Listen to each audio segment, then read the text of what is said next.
자, 안녕하십니까. 이번 시간에는 주제통합 4 지문 한번 살펴보도록 하겠습니다. 형벌에 대한 내용이 나와 있습니다. 죄를 지은 사람들은 벌을 받아야 되는 게 당연하죠. 그런데 이제 그 벌 주는 관점에 대한 글이라 보면 될 것 같습니다. 자, 각을부터 바로 한번 살펴보도록 하겠습니다. 자, 형벌은 국가기관이 법률을 어긴 사람에게 어떤 것들을 뺏는 그런 행위가 되겠습니다. 그래서 생명까지 빼앗을 수 있는데 규범 위반자가 피해자에게 고통을 주었듯이 그 위반자에게 고통을 주는 행위가 되겠습니다. 자, 위반자에게 고통을 주는 행위, 이거를 형벌이라고 얘기할 수 있습니다. 자, 형벌은 법 규범 위반에 대해 현실적으로 빈번하게 행해지는 대표적인 사회적 대응으로서 많은 법학자들이 형벌은 어떤 근거에서 정당화될 수 있는가라는 질문에 답을 찾기 위해서 노력해왔다. 당연히 벌을 주는 게 당연하다 생각하는데 근거가 무엇이냐 이렇게 얘기하면 또 이제 고민이 될 수 있는 부분이 있나 보죠. 자, 그래서 정당화 이론 중에 가장 대표적인 게 여기 나와 있는 응보주의 형벌론이 되겠습니다. 자, 그래서 응보주의 형벌론은 행위자가 과거에 어떤 상태에 했던 어떤 그릇된 행위를 했다는 거 그 자체가 그에게 형벌을 가하는 것을 정당화한다고 주장합니다. 그릇된 행위 자체가 형벌을 정당화한다. 잘못했으니까 벌 받아야 된다는 거죠. 자, 이는 행위자의 행위가 그 행위자로 하여금 그 행위의 정도에 알맞은 형벌을 받게 만들기 때문이라고 여기는 것이다. 자, 행위자의 행위가 형벌을 받게 만든다. 앞에 있는 말과 비슷합니다. 자, 응부주의 형벌론에서는 이를 행위자의 행위가 형벌의 응분을 갖는다라고 표현합니다. 형벌에서의 응분을 갖는 게 행위자의 행위가 되겠습니다. 자, 요게 정당화 근거입니다. 자, 형벌의 응분을 갖게 만드는 사실은 행위자가 타인에게 가한 해이다. 자, 행위자의 행위가 타인에게 가한 해로운 것들. 자, 그런데 자, 대부분의 응보론자들은 타인에게 해를 준 행위라도 무지나 실수 그리고 위급한 상태에서 자기나 타인을 보호하기 위해 어쩔 수 없이 한 행동들은 형벌의 응분을 갖게 할 수 없다고 여긴다. 어쩔 수 없는 상황이 있다는 거죠. 자, 이들은 그 형벌의 응분을 근거 짓는 사실을 행위자의 도덕적 악함으로 보기 때문이다. 자, 행위만 보는 건 아니고요. 응분을 근거 짓는 사실을 행위자의 도덕적 악함으로 봅니다. 행위자의 도덕적 악함.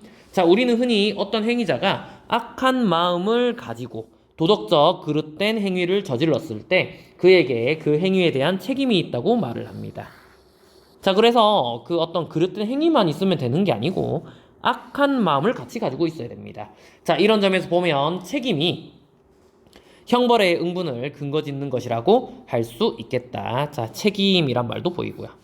자, 다음 단락. 자, 이렇게 책임이 형벌의 응분을 근거 짓는 것이라면 여기 있는 앞에 문장이 그 다음 단락 첫 번째 문장으로 그대로 이어지는 거 지금 눈에 보이죠?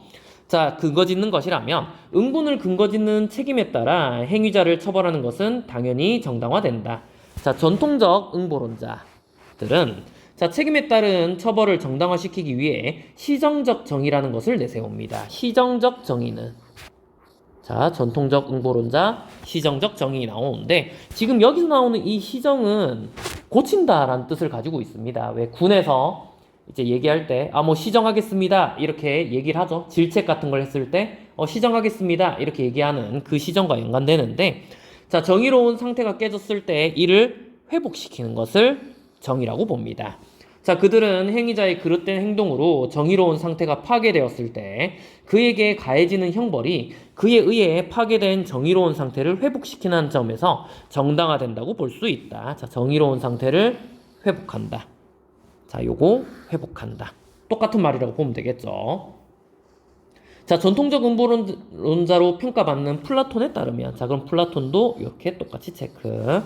자, 범죄를 저지르기 전 행위자는 인격적으로 보았을 때 균형과 안정을 이룬 상태인데 범죄를 저지르기 전에는 안정된 상태인데 범죄를 저지름으로 인해서 죄에 의해 이런 상태가 파괴된 것이다. 자, 파괴된 건 옳지 않으니까 회복해야 된다는 것이죠. 자, 행위자에 대한 처벌은 이 죄를 해소함으로써 자, 행위자의 인격을 본래의 균형적 상태, 곧 정의로운 상태로 회복시켜 놓는 것이다. 자, 형벌을 통해서 정의로운 상태로 회복시킬 수 있습니다. 자, 하지만 이러한 플라톤의 입장은 죄를 어떤 형이상학적 실체로 간주할 뿐만 아니라, 자, 행위자가 형벌을 통해 받는 고통이 이 실체로서의 죄를 없앨 수 있다는 형이상학적 가정을 하고 있기 때문에 공감하기가 어렵다. 자, 이 말 이해되나요? 자, 지금 이런 거죠. 벌을 줬을 때 고통을 겪게 됩니다. 그죠? 그래서 잘못한 사람이 벌을 받아야 되고 고통을 느껴야 돼. 이렇게만 정당화하기는 좀 힘드니까 여기 있는 전통적 응보론자 같은 경우에는 이 벌을 주고 고통을 가하는 행위가 개인의 어떤 마음의 상태, 신체의 상태를 정상적으로 돌려놓는 것이라고 얘기를 한다는 겁니다. 그래서 시정적 정의라고 얘기를 하는데, 현실적인 관점에서 봤을 때 이 고통을 줌으로써 원래 상태로 회복될 수 있냐라고 물으면 그건 좀 의문스럽다는 거죠. 그냥 아픈 건 아픈 걸로 끝나는 거지, 아프다고 해서 악한 사람이 갑자기 선한 사람이 되고 그런 건 아니잖아요. 너무 좀 형이상학적인 원리로 간 거 아니냐, 이렇게 얘기를 할 수 있다는 겁니다. 실제로 우리가 범죄자들을 벌 줄 때 벌을 주면 저 사람은 착해질 거다 이렇게 생각하지는 않잖아요. 그죠? 그래서 공감하기 어렵다라는 말이 보이네요. 자, 다음 단락. 자, 시정적 정의에 입각한 응보주의자들은 현대에도 있는데 회복적 응보주의자라고 얘기합니다. 회복적 응보주의자. 자, 이들은 사회 구성원들이 서로 평등하게 자기 욕구를 일정 정도 억제하는 부담을 지기로 간주했는데, 자, 위반자는 이런 부담을 감수하기를 거부한 사람이다. 이해되나요? 자, 서로 조금씩은 양보를 해야 되는 상황에서 그 부담을 거부한 사람들이라는 겁니다. 자, 형벌은 이 위반자에게 부담을 가함으로써, 자, 그에 의해 초래된 부담의 잘못된 분배를 다시 옳은 상태로 되돌린다는 점에서 정당화된다고 보았다. 이것도 좀 약간 앞에 나와 있었던 내용이랑 유사하죠. 그죠? 좀 흐트러진 걸 원래 상태로 돌린다라는 점은 비슷한데, 약간의 차이점은 여기 있는 이 전통적 응보론자는 개인의 상태를 원래대로 돌린다라는 의미로 얘기하고 있고, 여기 있는 현대의 회복적 응보론자 같은 경우에는 이제 전체 상태를, 이제 잘못된 분배 상태를 원래 상태로 돌린다, 그러니까 전체 상태를 좀 시정한다, 이런 의미를 가지고 있는 것 같습니다. 자, 이들은 전통적 응보론자와 달리 형이상학적 가정에 의존해 시정적 정의를 해명하지는 않았지만 시정적 정의 실현을 위반자 개인의 상태에 국한시켜 바라보고 있다는 문제점이 있다. 자, 개인의 상태에 국한시켜 보고 있다는 단점이 있습니다. 자, 그러다 보니까 타인의 범죄로 인해 부당한 고통을 받는 피해자는 고려하지 않고 있다는 한계가 있다. 자, 피해자를 고려하지 않고 있다. 개인의 상태라는 말이 보이는데 여기 있는 응보주의가 가지고 있는 좀 큰 단점이라고 볼 수 있겠죠. 자, 여기까지 하면 이제 가 내용 살펴봤습니다. 자, 그 다음에 나 지문 한번 봅시다. 나 지문. 자, 형벌에 대한 정당화 이론은 크게 과거 지향 그리고 미래 지향으로 나뉘어집니다. 둘로 나뉘죠. 자, 따로 체크하겠습니다. 과거 지향 같은 경우에는 형벌의 정당성 근거를, 이 말이 계속 나오죠. 형벌의 정당성은 어디서 근거를 찾을 것인가. 자, 이전에 행해진 위반 행위에서 찾습니다. 행해진 위반 행위에서 주로 찾으며 그것이 가져올 결과는 부수적으로만 고려하거나 전혀 고려하지 않는다. 자, 그러면 여기 있는 이 과거 지향적이라는 입장이 무엇과 연관되는지 생각을 잘 해봐야 됩니다. 자, 반면 미래 지향적 입장은 형벌의 정당성 근거를 그것이 가져올 미래의 결과에서 찾습니다. 이러한 입장의 형벌론을 대표하는 것이 바로 공리주의 형벌론입니다. 그러면 여러분 한번 생각해 보세요. 가글에 나와 있었던 응보주의는 어디에 해당될까요? 과거 지향적인가요? 아니면 미래 지향적인가요? 찾을 수 있을까요? 응보주의가 뭐였었죠? 그릇된 행위 자체가 벌이니까 벌을 주는 거는 정당하다, 이렇게 얘기하는 거죠. 잘못된 행위 자체가 벌을 준 근거가 된다는 겁니다. 그러면 과거냐 미래냐 따져봤을 때 과거지향적인 것에 가깝다고 생각이 들 수 있죠. 그렇게 구분 지을 수 있을까요? 여기는 이 말에 좀 초점 맞추기 바랍니다. 행해진 위반 행위에 주로 찾는다. 그리고 위로 올라가면 자, 두 번째 단락 정도인가요? 자, 그릇된 행위를 했다는 바로 그 자체가 정당한 근거다. 이렇게 얘기하는 부분이 있죠. 이 부분이 지금 과거지향적인 요소를 가지고 있다고 볼 수 있을 것 같습니다.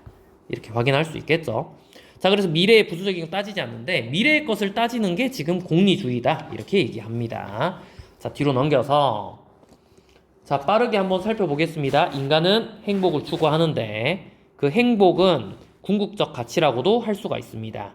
자, 그리고 그런 목적을 실현하기 위한 것을 수단적 가치라고 얘기하는데 자, 공리주의에 따르면은 자, 뭐 개인적으로나 사회적으로나 자, 궁극적 가치들의 총량을 크게 하는 것이 바람직합니다. 그죠? 자, 그리고 이것이 도덕적으로 정당화될 수 있습니다. 자, 따라서 공리주의 형벌론에서는 공리의 원칙에 의거해서 형벌 또한 전체의 가치를 크게 할 때 도덕적으로 정당화될 수 있습니다. 왜 형벌을 가하게 되면 그 형벌을 가하는 개인의 행복도는 좀 줄어든다고 볼 수 있잖아요. 그죠? 그렇지만 그것으로 인해서 사회 전체의 이익이 올라간다면 이건 의미가 있다는 거죠. 되겠죠? 자, 그래서 조금 더 살펴보면 그들은 전체 가치 증대, 곧 사회 전체의 이익 달성 이외에 도덕적 올바름의 근거가 되는 것은 없다고 보기 때문에 자, 이 외의 것에서는 형벌의 근거를 찾는 전통적 응보주의 형벌론은 잘못된 것이라고 반박된다. 지금 여기 있는 이 전통적 응보주의 형벌론 같은 경우에는 시정주의라는 말이 좀 기억나야 되겠죠? 시정주의. 그래서 뭐 원래대로 돌린다 이런 말이 있었었는데 뭐 그런 것과는 별로 연관성이 없다는 겁니다. 사회 전체의 이익이 좀 중요한 가치로 대두가 되죠. 자, 그리고 시정적 정의의 이념에 맞게 수정된 응보주의적 형벌에 대해서도 이걸 거부합니다. 자, 그렇다면 공리주의자들의 생각처럼 형벌이 정말 전체적으로 더 큰 가치를 산출할 수 있을까? 자, 크게 좀 구분해서 얘기를 하게 되는데 자, 사회 존립과 안정의 측면에서 더 많은 가치를 부여할 수 있을 겁니다. 사회 전체 가치의 총량이 크게 한다. 사회 존립과 안정의 측면에서 얘기할 수 있다는 것이죠. 자, 그리고 그 두 줄 밑으로 내려가게 되면 자, 예방적인 측면으로도 얘기를 할 수가 있습니다. 그래서 나오게 되는데 자, 특별 예방 같은 경우에는 범죄자가 다시 나오지 못하게 한다. 그래서 해를 끼치는 경우의 수를 줄인다는 거죠. 요게 특별 예방이고요.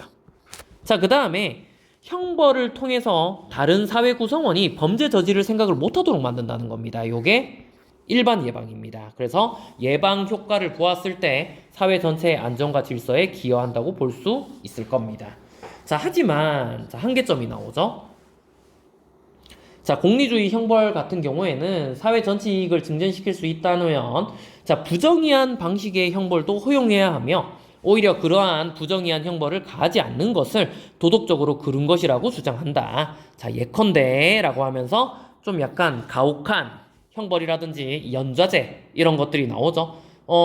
예를 들면 그런 게 해당될 수 있을 것 같습니다. 그 개인 신상을 공개하는 것들 한번 생각해 보세요. 범죄자 개인 신상을 정보 공개하는 그런 경우가 있는데 범죄자 자체는 뭐 잘못했으니까 그렇게 할 수도 있겠지만 지금 여기는 이 연좌제와 비슷하게 개인 신상을 공개하게 되면 그의 친구, 그의 어머니, 그의 아내, 그의 자식들도 좀 약간 같이 묶이게 되는 효과가 생기게 되죠. 뭐 그런 측면에서는 좀 문제점이 있다고 볼 수도 있을 것 같습니다. 자, 그래서 이 지문 같은 경우에는 크게 가, 나로 나뉘었을 때 가는 응보주의, 그 다음에 나는 공리주의의 측면을 얘기했었고 각각의 측면이 좀 약간 어느 정도 한계가 있었었죠. 그래서 여기 1번의 정답은 5번이라 체크하면 될 것 같습니다. 자, 다음에 2번 문제. 자, 적절하지 않은 것은 고르는 겁니다. 저 응보주의 형벌론 과거지향적이다. 괜찮겠죠? 이거 지금 자, 가랑 나 초반의 내용을 보면 확인할 수 있는 부분입니다. 자, 그 다음에 2번. 자, 회복적 응보주의. 자, 형벌을 통해 정의 실현의 범위에 피해자는 포함시키지 않았다. 요거 본문에 그대로 나오는데 확인 가능할까요? 지금 글에 제일 마지막에 보면 이 말이 적혀져 있습니다. 자, 앞 페이지 가서 자, 이런 말이 보이죠, 지금? 피해자를 고려하지 않았다. 요 부분에서 확인할 수 있겠네요. 자, 2번에 3번도 한번 볼까요? 자, 공리주의 형벌론에서는 형벌을 통해 미래의 범죄 발생을 예방할 수 있다고 파악하였다. 자, 예방에 대한 거는 지금 뒤에 이만큼 나왔었죠? 자, 특별 예방, 일반 예방 하면서 좀 크게 얘기 나와 있는 거 확인할 수 있었습니다. 자, 그 다음에, 자, 3번 선지, 지나가고 4번 선지. 자, 전통적 응보주의 범죄자보다 사회 전체의 정의 회복을 위해 형벌이 필요하다고 주장했다. 자, 다시 읽을게요. 전통적 응보주의는 범죄자 개인보다 사회 전체의 정의 회복을 위해 형벌이 필요하다고 주장했다. 그렇지만 전통적 응보주의는 어떤 단점이 있었었나요? 지금 여기 보면 개인의 상태에 국한했다. 이런 말이 지금 보이죠? 그리고 여기 나와 있는 이 시정적 정의라는 것도 이제 그릇된 행위자를 정의로운 상태로 회복시킨다. 이런 말로 보였었습니다. 자, 그렇기 때문에 여기는 4번이 지금 틀렸다고 볼 수 있겠습니다. 자, 그 다음에 5번 선지. 공리주의에서는 사회 전체의 이익 달성을 위해서는 부정의한 방식의 형벌도 정당화될 수 있다고 보았다. 말미에 보면 이런 말이 그대로 적혀져 있는 거 확인되죠. 살펴보면 되겠습니다. 자, 다음 3번 문제 한번 살펴봅시다. 자, 보기 내용부터 일단 확인을 해야 되는데, 자, 보기 내용 살펴보니까, 자, 초기에는 법을 엄격하게 시행해야 된다. 이런 말이 보이고, 그렇게 해야지 그 법의 위반자가 줄어든다 얘기했습니다. 이거는 그 뒤에 예방적인 측면을 좀 얘기하는 부분이죠. 자, 그래서 공리주의적 원칙과 연관 지을 수 있겠습니다. 자, 그 다음 B 부분 같은 경우에는, 자, 촉법소년에 대한 얘기가 나옵니다. 자, 무지에 의한 형법은 보호를 해야 된다. 뭐 이런 말이 보이죠, 지금? 자, 다시 볼게요. 자, 이들이 무지에 의해 형법을 위반한 행위를 했을 때, 자, 이들에게 형사처벌 대신에 보호를 한다. 그러면 형벌을 내리지 않는다는 거잖아요. 그 무지할 수 있다는 겁니다. 이 10살에서 14세 사이에 되는 미성년자들은요. 그렇기 때문에 이런 경우에는 어떤 행위자가 무지한 경우에는 이거를 악한 마음으로 보기는 좀 힘들다. 이런 식으로 얘기할 수 있겠네요. 자, C 같은 경우에는 자, 폭풍우라는 자연재해를 만났죠. 그로 인한 사고 같은 경우에는 역시나 마찬가지로 악한 마음을 가졌다고 보기는 힘들다고 얘기할 수 있겠습니다. 자, 그래서 여기 있는 이 B와 C 같은 경우에는 응보주의에 들어갈 수 있을 거고요. 여기는 A 같은 경우에는 공리주의에 들어갈 수 있겠네요. 연관된 거 찾으면 답이 5번으로 나오겠죠. 확인할 수 있겠습니다. 자, 다음 뒤로 넘어가서 자, 4번, 5번 문제 나오는데, 자, 4번 문제는 지금 보기 내용만 확인하겠습니다. 이 롤스, 우리 인문사회 지문에서 우리 본 적이 있었는데, 기억나나요? 아마 인문사회 지문 1이었던 것 같습니다. 절차적 정의라는 말이 있었죠. 기억나나요? 그래서 온데 다 비슷한 말을 했던 것 같습니다. 지금 여기 보면은 이런 말이 보이죠? 분배적 정의, 공정한 절차, 그리고 절차주의적 형벌론 이런 말이 보이네요. 자, 그래서 이것과 연관된 말을 찾아서 풀면 될 것 같습니다. 자, 요렇게 내용은 정리하도록 하겠습니다. 자, 오늘도 고생 많이 했습니다.